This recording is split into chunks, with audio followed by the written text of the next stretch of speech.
माँ अकेली बूढ़ी रह रही।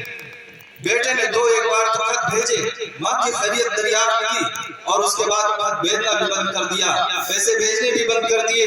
कुछ दिनों के बाद माँ बेचैन हो रही है, रो रही है कि मेरे पास कोई खत नहीं आ रहा है, मेरे बेटे की खैरियत नहीं मालूम हो रही है। गांव में दौड़ी फिर रही है, लोगों से कह रही है कि मेरे बेटे का हाल नहीं मालूम, पता नहीं मेरा बेटा किस हाल में है।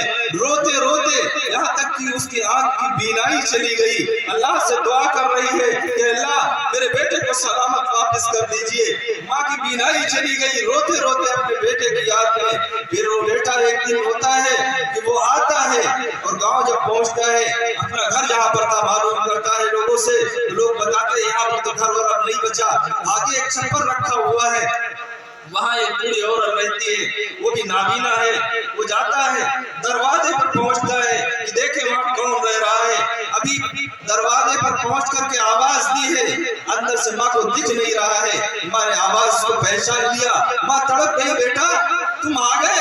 माँ दिख नहीं रहा है, दौड़ के आती है, दरवाजा खोलती है, अपने बेटे को लिपट जाती है। बेटा तुम इतने दिनों से कहाँ थे? मैं तुम्हारे लिए तड़प तड़प कर रो रही थी, मेरी आंखें चली गई। अब तो मेरे जीने की अब तमन्ना कोई न रही, मैं अब तक जी रही थी इस आरज़ू में कि मेरा बेटा आ जाए सही सलामत घर। यहाँ तक कि माँ लिपट कर रो ही रही थी, गिरी माँ का इंतकाल हो गया।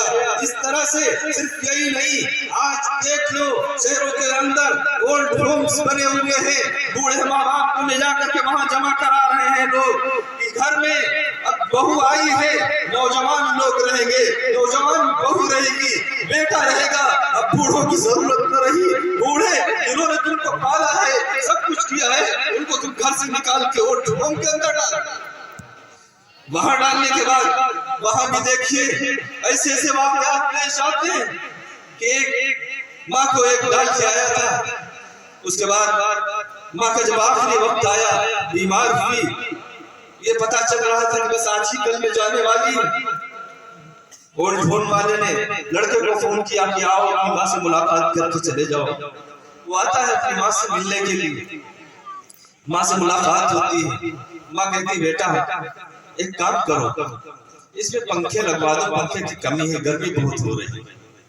बेटा कहता है माँ तुम्हारा थोड़ा सा वक्त बाकी है, हो सकता है एक दिन दो दिन और चल जाओ, तुम्हें पंखे की अब क्या जरूरत है, तुम तो जा रही हो यहाँ से।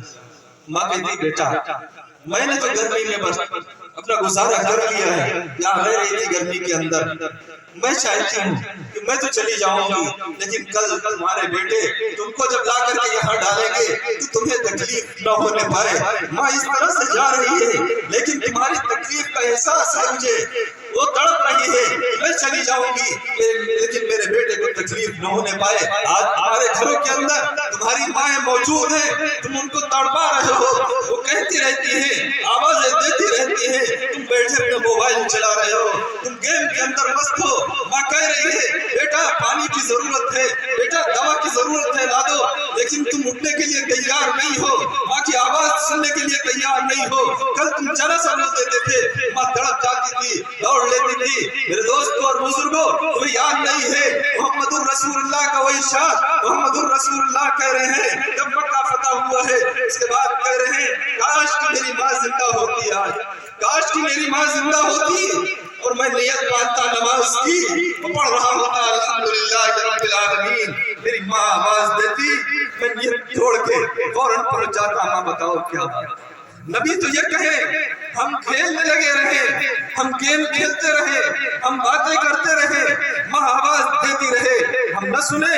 मोहम्मद रसूलुल्लाह ने फरमाया है माँ की कदमों के नीचे जन्नत है, हम जन्नत अगर हासिल करना चाहते हैं हमारे घरों के अंदर है। मेरे दोस्तों अगर किसी ने अपने माँ को नाराज किया है तो जाकर के उनसे माफी मांग लेना। अगर किसी के वालिदैन इस दुनिया से चले गए हैं तो जाना उनसे माफी मांगना, उसके लिए दुआ करना, उनके लिए साले सवाब करना कि मैंने बहुत सताया है, मैंने आपके लिए जो करना चाहिए था न कर सका, अल्लाह माफ करना, उनसे माफिया मांगना। आज तुम्हारे घर के अंदर वो जन्नत मौजूद है, चाहो तो हासिल कर लो, बाप जन्नत का दरवाजा है, चाहो तो जन्नत के लिए दरवाजे खुले हैं। मेरे दोस्तों और बुजुर्गों ہم چاہتے ہیں ہم نمازیں پڑھتے رہے، روزے رکھتے رہے، حج کرتے رہے، زکات دیتے رہے، لیکن اگر والدین ہمارے ناراض ہیں تو ہم جنت نہیں جا سکتے، یا جنت کا دروازہ نہیں کھلے گا۔ ماں کے قدموں کے نیچے جنت ہے، ماں ناراض ہے، ہم جنت کیسے جائیں گے؟ میرے دوستوں اور بزرگوں، ہمیں چاہیے کہ ہم اپنے والدین کی قدر کریں۔ میرے دوستوں اور بزرگوں، وقت کافی ہو رہا ہے، ابھی پروگرام لمبا ہے آپ کا، یہ چند چیزیں مجھے یاد آئیں، میں نے آپ کے سامنے رکھی۔ دعا کیجیے اللہ رب العزت سے کہ اللہ تعالیٰ ہم سب کو کہنے اور سننے سے زیادہ عمل کرنے کی توفیق عطا فرمائے، اور حضور اکرم صلی اللہ علیہ وسلم سے اور تمام صحابہ کرام سے سچی محبت اور عقیدت نصیب فرمائے۔ ابھی آپ کے سامنے حضرت مفتی صاحب کا خطاب ہوگا، اور اس کے بعد شعراء کرام اپنے اشعار